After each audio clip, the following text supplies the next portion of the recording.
Assalomu alaykum, hurmatli Said Islom Umra jamoasining tashkilotchilarining vakili.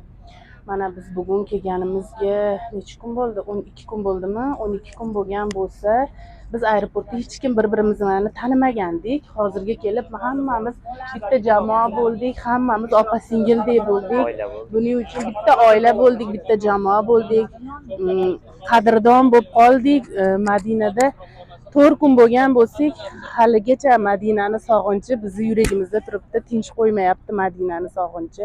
Mana Makkada yashayapmiz, Makkada ham o'zini boshqacha sog'inchi.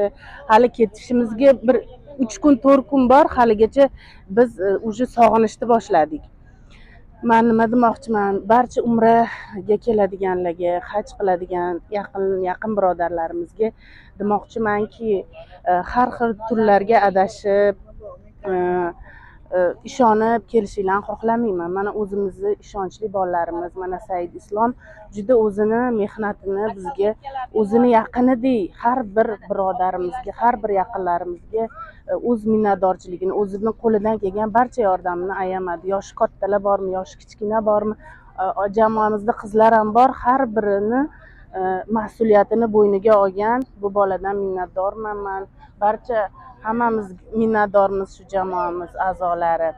Mana hozir bugun biz piknik qilgani keldik. Bizga powerlar, Said Islom jamoasi juda chiroyli mehnat qilishdi, juda o'zini xizmatini ko'rsatishdi. Bulardan juda ham minnatdorman.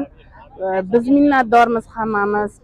Kelmoqchi bo'lganlar Said Islom Umra kanali bilan kelinglar, birgalikda mana juda yaxshi xizmat qilishadi. Yotoqxonalari ham, mehmonxonalari ham juda ham zo'r. Bizga yoqdi. Rahmat, xursandmiz.